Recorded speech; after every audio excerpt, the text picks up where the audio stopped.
You know, Sarah Palin may have woken up this morning to a little bit of a trick, or maybe not a treat, at the front page of the New York Times, which showed a new poll which says that 59% of registered voters say that she is not ready to be vice president. Our own NBC News Wall Street Journal poll suggested she has become a drag on the ticket for John McCain. Has this hurt the Republican ticket?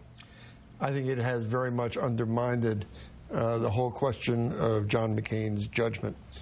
You know, what most Americans, I think, realize is that you don't offer a job, let alone the vice presidency, to a person after one job interview.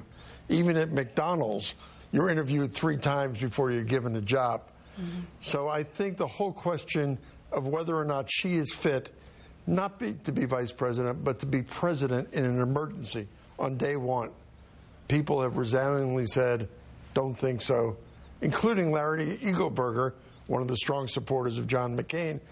Larry, in a fit of reason, said, no, she's not ready to serve. You know, it's so interesting. You are very close with Secretary of State Colin Powell, who on Meet the Press said that he does not believe that Palin is qualified. He has not been happy with the way John McCain ran the campaign. And in response, when asked about this, John McCain said, well, I have 5 secretaries of state who support me. One of them is Larry Eagleburger. Well, now Larry Eagleburger has said this. Let's listen.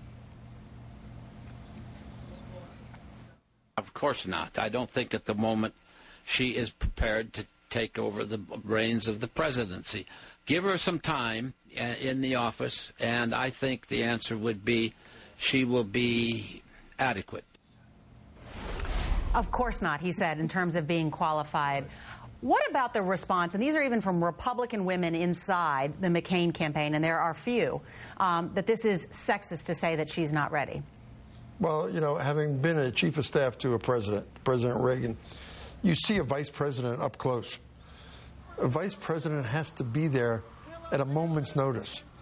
But a vice president also has to be a broad-gauged advisor across the board, not simply on energy or on native lands or anything like that. It's not sexist. The answer is she has, in fact, given great enthusiasm to the Republican base. But she's also given great enthusiasm to the Democratic base as well. So it's really been a wash. But as people look, they look not about her qualifications, but the judgment of John McCain in selecting her.